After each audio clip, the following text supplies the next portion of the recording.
Spotlight நேயர்களுக்கு வணக்கம். அனைத்து இந்திய அண்ணா திராவிட முன்னேற்ற கழகம் நடந்து முடிந்த சட்டசபை தேர்தலுக்கு பின்னால பல்வேறு பிரச்சனை சந்திச்சு வந்து அதில் சிவி சண்முகம் தரப்பில் 25 எம்எல்ஏக்கள் கூட போனாங்க. அது எல்லாம் சரி செஞ்சு அதிமுக ஒரு கட்டுக்கோப்பை எடப்பாடி பழனிசாமி அவர்கள் கொண்டு வந்து சேர்த்திருக்கிற சமயத்தில் வெண்ணெய் திரண்டா தயிர் கடையிறப்ப வெண்ணெய் திரண்டு பானை உடஞ்ச கதையா எஸ்பி வேலுமணி நடந்து முடிந்த சட்டசபை கூட்டத்தொடரில் தமிழக வெற்றி கழகத்தினுடைய தலைவர் மாண்புமிகு முதலமைச்சர் விஜய் அவர்கள், ஜோசப் விஜய் அவர்கள் திராவிட முன்னேற்ற கழகத்தை குறிப்பாக உதயநிதி அவர்களை கடுமையாக சாடி பேசினதுக்கு எஸ்பி வேலுமணி என்ன செய்கிறாரு?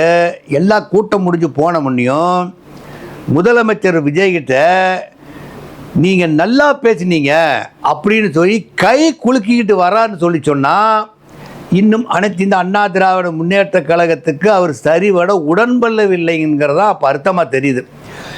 எடப்பாடி பழனிசாமி அவர்கள் இதை பிரச்சனையெல்லாம் முடிச்சுட்டு இப்போ விஜய் பாஸ்கர் விராலிமலை தொகுதியை ராஜினாமா பண்ணிருந்து 5 அதிமுக இடம் வேக்கண்ட்டு, 1 தாவேக்கா இடம், மொத்தம் 6.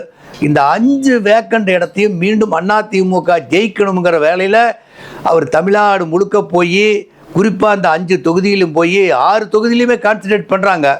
பர்டிகுலர் அந்த 5 தொகுதியிலும் மீண்டும் அண்ணா திராவிட முன்னேற்ற கழகம் ஜெயிக்கோன்னு எடுத்து கட்டிட்டு வேலை செஞ்சுக்கிட்டு இருக்கிறப்போ இந்த எஸ்பி வேலுமணி திடீர்னு போய் அவர் முதலமைச்சரை பார்த்து கை குலுக்கினதை பார்த்தாக்கா இன்னும் அண்ணா திராவிட முன்னேற்ற கழகத்துக்கு துரோகம் செய்து கொண்டிருக்கிறார் தான் அர்த்தம். இப்போ அவரோட சேர்ந்து இப்போ தங்கமணியும் போவார்.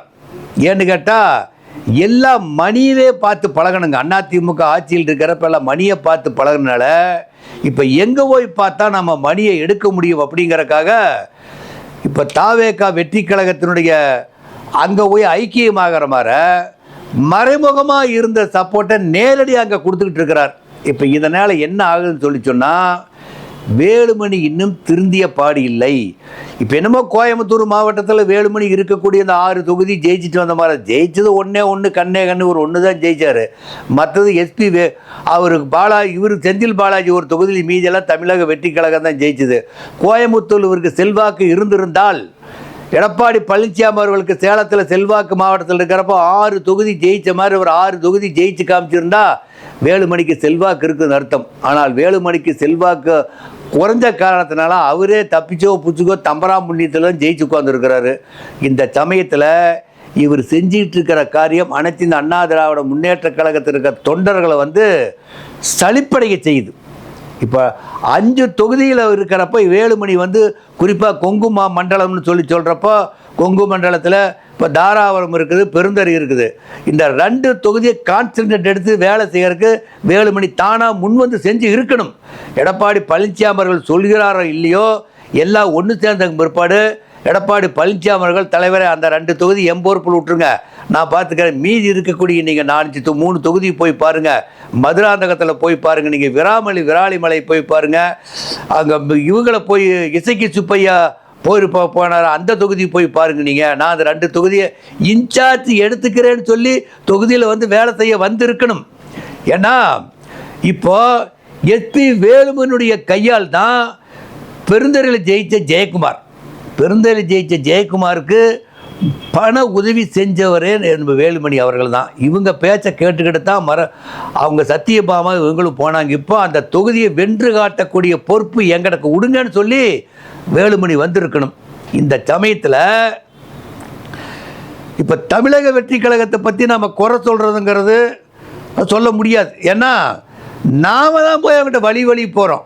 இப்போ அவங்க என்ன சொல்லிக்கிட்டு இருக்கிறாங்கன்னா ஆதவர்ஜன் அனைத்து இந்த அண்ணா திராவிட முன்னேற்ற கழகத்தை கரத்தை எடுத்துகிட்டு நாங்கள் தமிழக வெற்றி கழகத்தில் கலக்கிறோன்னு சொல்லிட்டு உட்காந்துருக்கிறவர் தான் ஆதவர்ஜன்.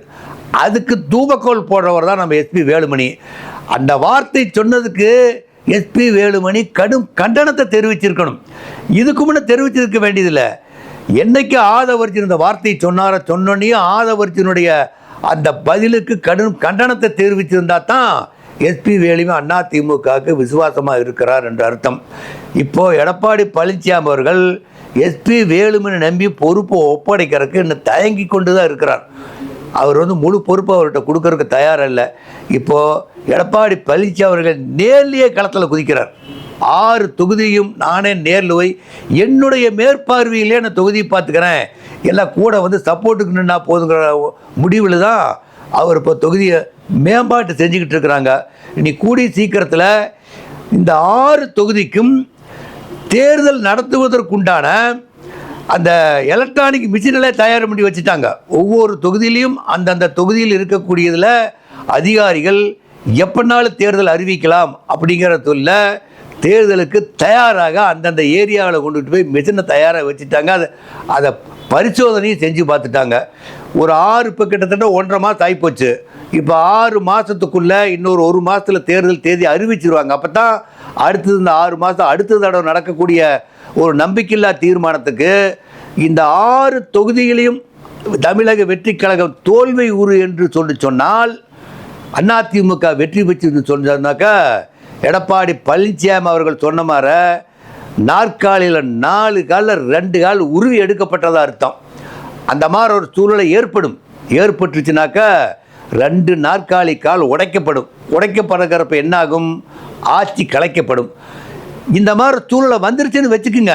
இப்போ 6 தொகுதியிலும் எடப்பாடி பழனிசாமி அதிமுக ஜெயிச்சிருந்து தமிழக வெற்றி கழகம் ஜெயிக்கவில்லை என்று சொன்னால் அங்கே கூட்டணி சேர்ந்த கம்யூனிஸ்ட் இருக்குது இல்லைங்களா, இப்போ கம்யூனிஸ்டில் ஒரு புகைச்சல் ஏற்பட்டுருச்சு.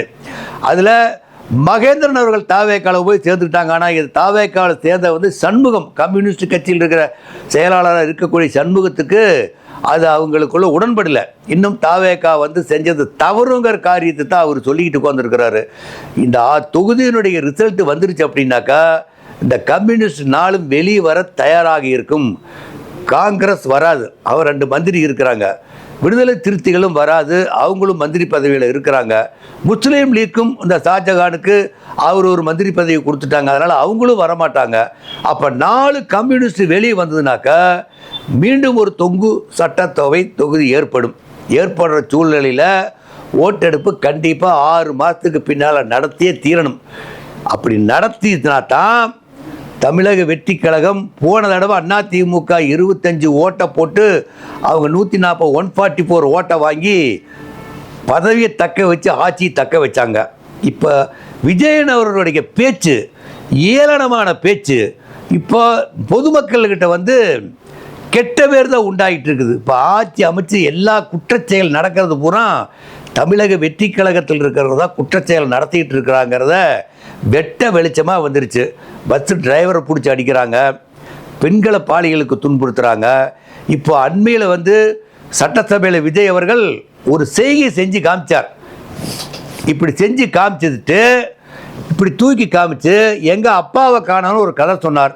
இந்த அப்பாவை காணோன்னு சொன்ன கதை சொன்னதுக்கு ஒரு திராவிட முன்னேற்ற கழகத்தில் இருக்கக்கூடிய ஒரு அன்பானந்தவர் அவர் என்ன பண்ணார்னா இதை ரீல்ஸ் போட்டதுக்கு ராத்திரி 12 மணிக்கு போய் ஒரு போலீஸ் பட்டாளமே அவர் வீட்டை முட்டுக்கிட்டு அவரை கைது பண்ணுறதுக்கு முற்படுறாங்க. இப்போ அது கைது பண்ணுறங்கிறதுக்கு ஏன்னு கேட்டால் நீங்கள் முதலமைச்சர் பற்றி இழிவாக பேசிக்கிட்டீங்கிறாங்க. இப்போது இன்ஸ்டாகிராம்லேயும் ஃபேஸ்புக்லேயும் பார்த்தா முதல்வர் எங்கே இருக்கிறாருன்னு சொல்லலை. ஆனால் முதல்வர் 12 மணிக்கு எங்கே இருந்தாங்கன்னு சொல்லி திரிசா ஒரு படத்தை வெளியிடுறாங்க. அப்போ அது பெரிய வைரலாக போயிட்டுருக்குது. அப்போ விஜயனுடைய ஒப்புதலோடு திரிசா அவர்கள் வெளியிட்டாங்களானாக்கா அது இதுவரையிலும் இன்னும் தெரியல. அப்படி பார்க்குறப்ப திரிசாவை தான் கைது பண்ணணும். இந்த படத்தை எதுக்கு நீங்கள் நான் ராத்திரி 12 மணிக்கு உங்கள்கிட்ட கேக்கு விட்டுனதாக விட்டீங்கன்னு சொல்லி விட்டதுக்காக பண்டு விடணும். ஏற்கனவே இருக்கக்கூடிய 2-3 எம்எல்ஏக்கள் வேலை பாலியல் குற்றச்சாட்டு இருக்கிறப்போ அவங்களையும் கைது பண்ணி இருக்கணும். இதுவரையில் ஆளுங்கட்சினா போலீஸ் அவ்வளோக்கா வேலத்தை கைது பண்ணுறதுக்கு போகாது. எது எப்படி போனாலும் சரி 2000 அடுத்து நடக்கக்கூடிய ஒரு சட்டசபை இடைத்தேர்தலில் அனைத்து இந்திய அண்ணா திராவிட முன்னேற்ற கழகம் தொண்டர்கள் உற்சாகமாக இருக்கிறான். அதிமுக பொறுப்பாளர்கள் உற்சாகம் இருக்காங்க. நீக்கப்பட்ட எம்எல்ஏக்களை தவிர இவங்களே வாலண்டியராக போய் எனக்கு எம்எல்ஏ பதவி வேண்டான்னு கொடுத்துட்டாங்க இல்லையா, அவர்களுக்கு மீண்டும் தொகுதியில் இடமில்லை. அந்த 5 பேருக்குமே தமிழக வெற்றி கழகத்தின் மூலியமாக கட்சியில் போய் சேர்ந்துருக்கலாம். சேர்ந்திருந்தாலும் அவர்களுக்கு மீண்டும் அந்த தொகுதியில் போட்டியிடுவதற்கு வாய்ப்பு 100க்கு 100% கிடைக்காது. அப்படி கிடைச்சது அப்படின்னா மக்கள் வெறியோடு உட்காந்துருக்கிறான், கண்டிப்பாக தோக்கடிச்சிருவாங்க. தமிழக வெற்றி கழகம் இன்னும் தத்தளிச்சுக்கிட்டு தான் இருக்குது. இவங்க 5 பேர் வந்தாங்களே, இந்த 5 பேர்த்த வச்சு நம்ம அடுத்து என்ன பண்ணுறது, இவங்களை வச்சு இவங்களையே நிறுத்த வைக்கலாமா இல்லையான்னு இறுதி முடிவுக்கு அவங்க இன்னும் வரல. இதுவரையிலும் அவங்க 5 பேர்த்த நிறுத்தலைங்கிற முடிவில் தான் சொல்லிகிட்டு இருக்கிறாங்க. ஏற்கனவே அந்த மதுராந்தகத்தில் இருந்த மரகதம் குமரவேல் இருக்காங்க இல்லையா, அவருடைய வீட்டுக்காரரு, அவருடைய அட்ராசிட்டிஸ் அதிகம். அவர் தான் எல்லா ஊழல் பணத்தை வாங்கி ஈசிஆர் ரோட்லேயும் ஓஎம்ஆர் ரோட்லேயும் நிறைய அதிகாரிகளுக்கு கோடி கணக்கில் உள்ள வீடும் காலி இடமும் வாங்கி கொடுத்ததா சொல்லி பரவலாக பேசப்பட்டு கொண்டு வருகிறது. அந்த அளவுக்கு அட்ராசிட்டிஸ் பண்ணுவங்களுக்கு மீண்டும் ஓட்டு போட்டு வாய்ப்பளிக்க மாட்டார்கள் மக்கள் என்பது தெளிவாக தெரியும். அடுத்து நடக்கக்கூடிய சட்டசபை தேர்தலில் எடப்பாடியுடைய கை ஓங்கி நிற்கும். நன்றி, வணக்கம். இந்த வீடியோ உங்களுக்கு பிடிச்சிருந்தா லைக் பண்ணுங்க, கமெண்ட் பண்ணுங்க, ஷேர் பண்ணுங்க, சப்ஸ்கிரைப் பண்ணுங்க.